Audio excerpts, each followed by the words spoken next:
Ukraine's population has gone from 40 million people to 25 million people. 70% are never going to come back. 1.7 million people are either seriously injured, they've been unalived, or they're missing. This is a human catastrophe that will never be able to resolve itself. Trump said something last week that I was like, what is this guy even saying? He's living in a fantasy world. He said, Ukraine can still win.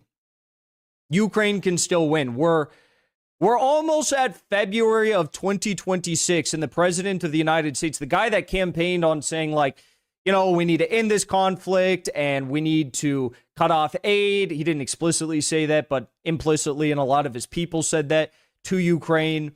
He's saying that Ukraine can still win. And we don't even need to get into the nuts and bolts of what the offensive looks like right now. We are going to, but for starters, I mean, let's just take a look at the basic facts, okay?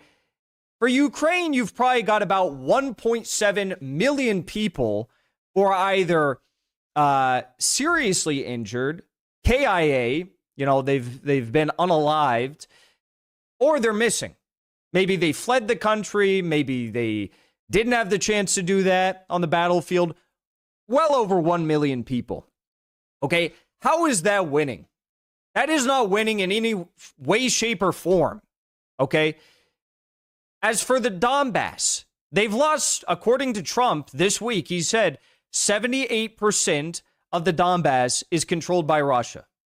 How is that winning? How is Ukraine going to win? I mean, technically, anything is possible in this world, but he literally said that Ukraine can still win. I don't know what he defines as winning, but personally, I don't define these things as winning. Ukraine's population, their general population, has gone from 40 million people to 25 million people total. I mean, this is a human catastrophe that will never be able to resolve itself, okay? And if this does ever resolve itself, it's going to be over generations and generations, like hundreds of years. You're talking about 70% of those, how many people is that? I'm bad at math. 15 million people, 70% are never going to come back, okay? Maybe more. Who knows?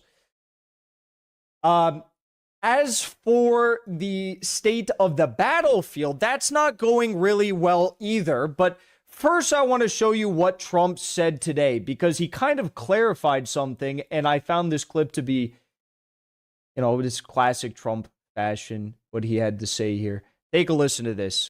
Mr. President, on the war that you haven't solved yet, the Ukraine-Russia situation, have you now locked in a meeting? And can you explain, just a few weeks ago at UNGA, you said that Ukraine could possibly win the war and well, they could. Territory, but now they could still win it. I don't think they will, but they could still win it. I never said they. Okay, so now we're getting Trump's true colors. He said, well, they can win it, but I don't think that they will. You know, this is his whole negotiation tactic of appearing tough to Russia, tough to Putin. We all know that there's no way that Ukraine is winning this. And again, define winning. They would win it. I said they could win. Anything can happen. You know, war is a very strange thing. A lot of bad things happen. A lot of good things happen. If you look at the Middle East, I would say prior to us hitting Iran so hard, we could have never made that deal, because you would have had a dark cloud over the Middle East when we took out their nuclear capability. Okay, now more cope. More cope. He's saying he took out their nuclear capabilities. More cope. But listen, as for the situation on the battlefield, the Russians are now moving. Russian special forces are moving into Krasny Liman for the first time. This is a major key Donbass city. This is not one of those little villages that, you know, makes headlines or something. This is a major, major, major city, and it is a major point of Ukrainian defense fortification. Russian special forces are now entering into Krasny Liman. But the most damning part of what is going on right now is going to be the missile and drone strikes that are currently taking place. Now, Russia is doing missile and drone strikes about every day to every other day. okay? Every few days, you see a pretty big drone strike on Ukraine. Ukraine is sending drones also into Russia. That is true. No one can deny that. But the drone strikes that Russia is doing, they're sending about 400 to 600 drones at a time. These are consistent. And these drone strikes are taking place in coordination with the accompanying missile strikes that then happen the next night. Okay. So what is Russia targeting? They're targeting energy infrastructure. They are targeting even transportation infrastructure now. And I want to be very clear with YouTube. We would never condone any violence. We never condone anything that's bad.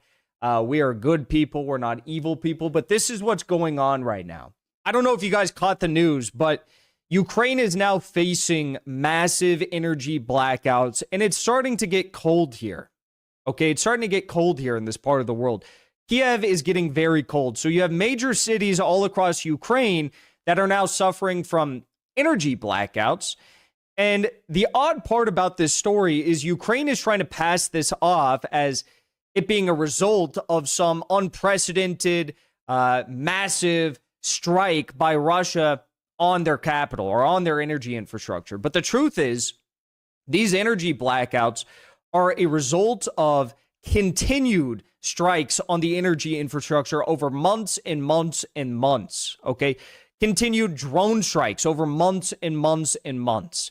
The missile strikes, they have huge capability to do extensive damage.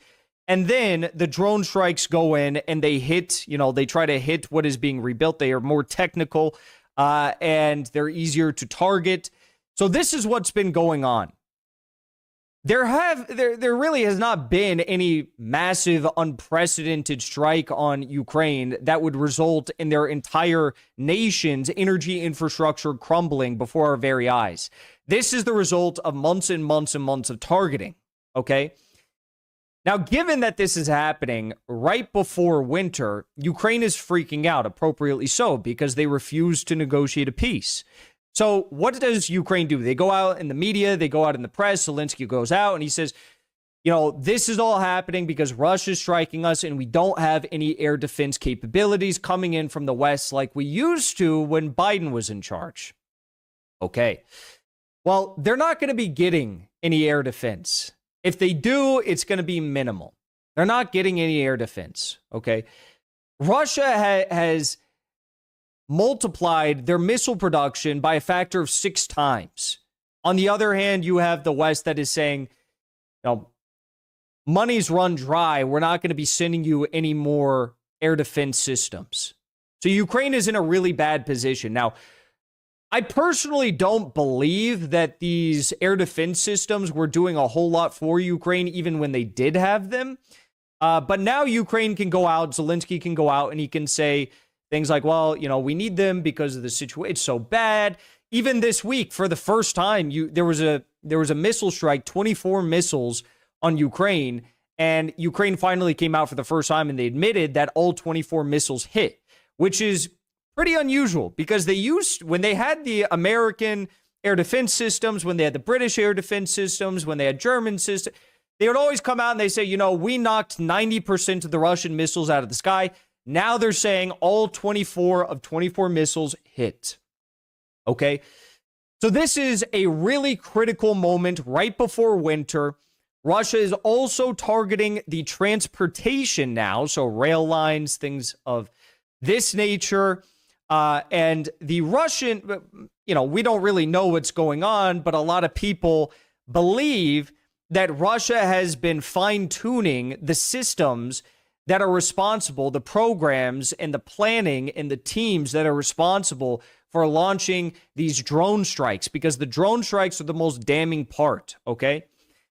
So a lot of people believe that even though right now Russia's only launching 400 to 600 drones in these strikes, we could very soon see a moment in time where Russia is launching continuous drone strikes of at least 1,000 drones or more on Ukraine. I cannot stress enough how important peace is right now, how important it is for Donald Trump to negotiate a peace deal, and just what's the holdup here? What is the holdup? How can Ukraine's economy last if you have strikes like that taking place, if you have the energy system being completely blacked out, if you have transportation now coming to a halt? How is Ukraine's economy going to last? How are people going to live? This is a former Soviet country that relies heavily on these sorts of systems. Gas is Ukraine can no longer produce gas. Okay, they no longer have the ability to produce gas, so they are reliant upon imports. But what did the European Union just do? They decided to cut off all Russian gas imports. Russian gas was, I believe, the fourth top import of gas in the entire European Union, and now they've cut that off, or they're going to cut that off very soon, 2026, January 1st, I believe. Hungary and Slovakia will be very upset by this. It's only going to further polarize the EU. How are they doing this? Well, the EU that claims that we need democracy in Romania, we need democracy in Moldova, they've said, well, we don't need democracy to bar Russian gas. We don't need democracy to allow Ukraine into the EU. They're going to try to sidestep their unanimous consent and allow to overstep the democratic norms of unanimous consent in the European Union to get what Ursula von der Leyen wants, okay? It's really not good what is happening right now. I don't know how people are going to be able to operate in Ukraine. I don't know how this is going to continue to be manageable for people. But then again, you have, these Ukrainian Zionist propagandists on the internet like this guy, Anton Gerashenko. He's coming out and he's saying, we don't need peace. What we need is to just stop being so stressed out about the energy blackouts. We don't need peace. What we need is for Ukrainians to stop complaining. Put your phone in flight mode to save the battery. If you're running out of water, if grandma's running out of water, store some extra water. If blackouts last into the night, make sure you are visible when crossing the road. This is what, this is why I always said I care more about Ukrainians than the Ukrainian propagandists online. Because I say peace is in the best interest of Ukrainian civilians, okay? People who will never say that are the propagandists who are promoting war on behalf of NATO. But that's just the truth. So I question why can't Trump just settle this? According to the Financial Times, President Trump's recent meeting with Ukrainian President Zelensky reportedly turned heated, with Trump urging Zelensky to accept Putin's terms or face destruction. The exchange allegedly became a shouting match, during which Trump threw away maps of Ukraine's front lines, saying he was sick of seeing them and didn't even know where this red line is. He also acknowledged that Russia's economy is doing great and had not collapsed, which he claimed was going to happen last week. But, okay, but do something. You are the president of the United States. You control the levers of power. Do something. Stop this conflict. Or at the least, say, hey, Russia, we're ready for peace. Ukraine isn't, EU isn't, UK isn't, Canada isn't, coalition of the willing isn't. Okay, we are ready for peace. We want peace with Russia.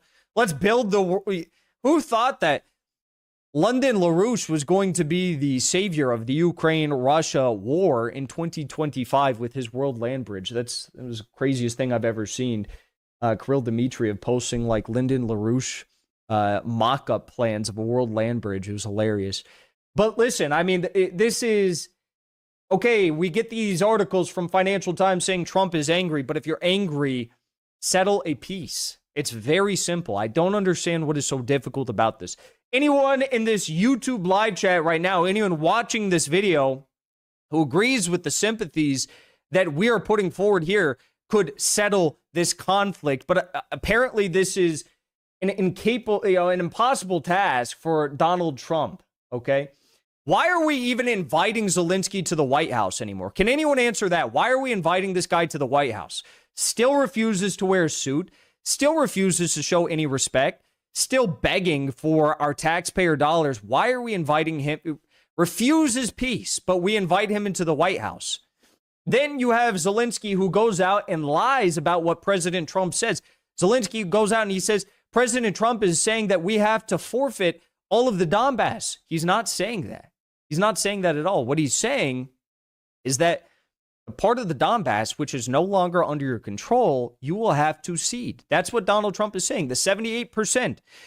There was this fake article this week from the Washington Post, and I'm going to leave off on this part of the story right here. There was an article from the Washington Post this week, which stated that President Putin, the Russians, they were content with the idea of sacrificing the Kharkov region and the Zaporozhye region of Novorossiya in return for being given all of the Donbass, all of Donetsk and Lugansk. I will be quite honest with you. That's the most ludicrous thing I've ever heard. If Putin wants to be, overthrown in a revolution, I guess he can do what the Washington Post says that he's doing. But that's not what's happening right now. I mean, they're just pulling that out of thin air. Notice how they cite anonymous U.S. officials when they publish that story. That's not going to happen. Why on earth would Russia sacrifice territory that they've already taken if they are also making advances in key parts of Ukrainian-controlled territory right now? And also, the strikes, the missile and drone strikes that Russia is doing is literally bringing a screeching halt to the Ukrainian economy. It makes no sense if you're looking at this from the perspective of a political realist who's completely, doesn't have a dog in the fight. You're watching this from afar. That makes no sense whatsoever. Okay? But that's what the Washington Post wants you to believe. And why is the Washington Post publishing this? Because they want Trump to put this idea forward to Putin, I guess, that, maybe Trump can, maybe the CIA, the State Department, these, retired officials, they want Trump to, get back Zaporozhye, get back Kharkov, allow for the U.S. to control the raw minerals, the extremely precious materials that are in the ground, in the soil in Zaporozhye. Get back the Zaporozhye nuclear power plant, which I believe is the largest nuclear power plant in the entire European Union. Get it back. You're not going to get it back. Trump knows it. Putin knows it. Zelensky knows it even, but, refuses to admit it. And, that's where we're at with Ukraine. It is not looking good. I think Trump, what he should do right now, settle peace with Russia. This is what I've been saying for months. This is what I've been saying before he got into office. Settle the peace. Wash your hands clean of this conflict. Say, Zelensky, EU, Canada, UK, you can figure this out on your own. We will not be a part of it any longer.